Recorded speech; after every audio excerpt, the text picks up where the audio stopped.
Hey guys, sorry about the location change. I know it's probably a little weird, but today I thought it would be fun to read some things off of Invisible Games. So if you don't know what Invisible Games is, it's a site that just has I forget what the name of the writer, the author is, but it's got a lot of these like games, and it's a work of fiction. For a while I actually did think these were real, but it's just a work of fiction. And by the way, yeah, so the location change, I'm in my bed right now, so I don't have a stand for my microphone, so I'm just gonna be holding it like this. And so yeah, so don't mind that. So I have my computer here, and I'm gonna just be reading off that.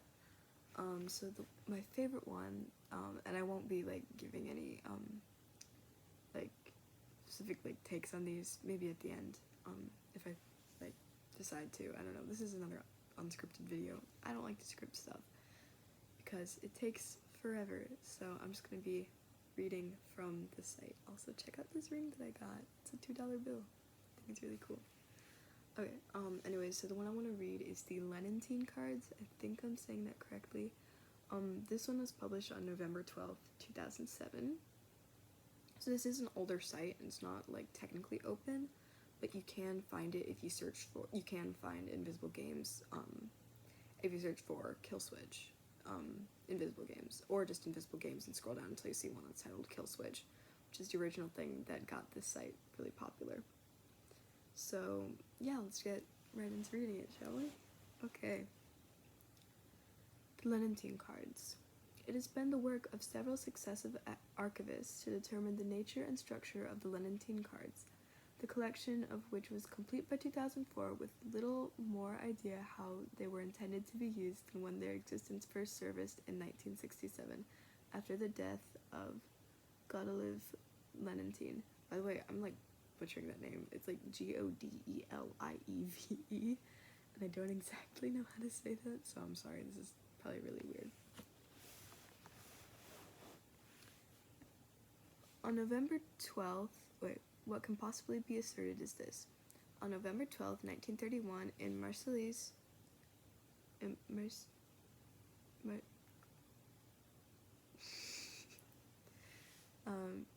I think it's like Marseille, because it's like spelled kind of like Versailles. Godelive presented her husband with a birthday gift consisting of 165 illustrated cards, something like a complex tarot, but without divinatory intent. They were a young couple, pregnant with their first child, and Miss Lenentine, a gifted artist, had spent the bulk of their engagement in creation of these cards, which are painted in sepia colors with a style both elegant and grotesque. Their names were domestic, inventive, archetypal. The starveling, the leaning cabinet, the stove door, stuff like that. By all accounts, Godelive was an antisocial and aggressively introverted woman, warm only to her husband, Bastien, and her daughter, whom she was carrying when she set the cards on the kitchen table, wrapped in a woolen cloth. Besides the cards, there was a small box full of chess queens from a variety of different sets. Through the next 4 decades, Godelive and Bastien played a constantly evolving game with the cards and the variegated queens, the rules of which are more than perplexing for their shifting, mutable nature. Cyril Lenentine, an insensate spectator of this first shuffling, halting game, was truculent until her death on the subject of the actual rules. It is current theory that each player chose a pair of queens and attempted through the laying of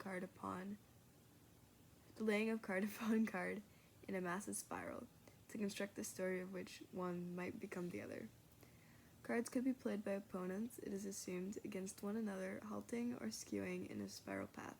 Thus, if Godelive began with a simple ebony queen, an ornate silver-crowned monarch, she might lay the gargantua upon the accountant's heartsease, upon the poor lecress, and so on, to create a possible path of no less than 66 cards.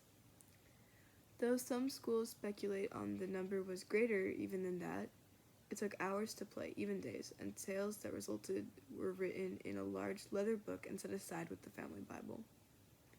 For her birthday in 1932, Bastien presented his wife with a box of sea pebbles in vivid shades of blue and green for a new rule.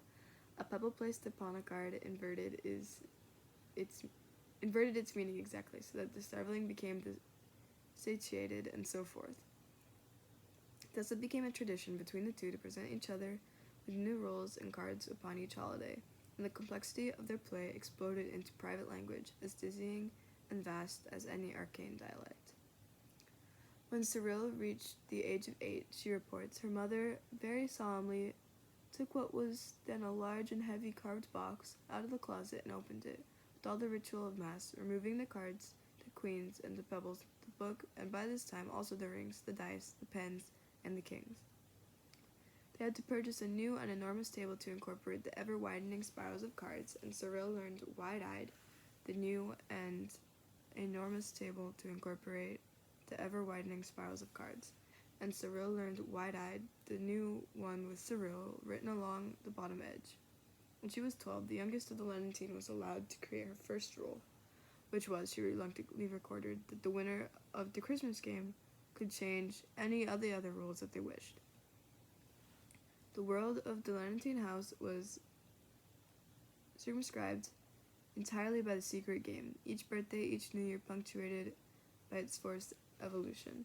Every passing year, every passing snow and summer, running parallel to Baroque queens with mysterious intent traveling up and down their roads of cards. It is here that Cyril ceased her Virgilian guidance, and would lead no one further into the world of her mother's game. I cannot do it, she wrote. It would be like telling you what she looked like naked. It is ours, our own, and it does not belong to you. Yet she willed to a local museum the carved box, which by her own advanced age was overflowing. She played solitary games long past her mother's death and her father's, the tables of her house growing steadily larger until they took up entire rooms. The ledgers, which contained the complete record of their decade's intimate secret play, however, were cremated with her clutched in her dead and folded arms. She had no children of her own. She taught no one else the game.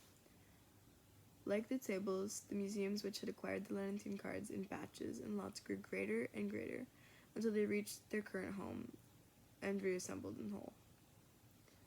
Archivists by the dozen have played with the cards, with the queens, with the pebbles. They have constructed elaborate systems full of rules and sub-rules, structures of card and object entail, but they cannot be sure that anything they play approaches the Lenentine practices. Still they play on for the beauty of the objects contained in that old carved box.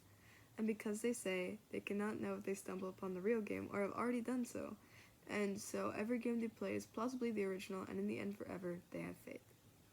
So this one is my favorite one on the site, so I thought it would be fun to start the series, and maybe I can make this a series where I read stuff off of Invisible Games. So instead of reading another one today, I think I will just talk about it.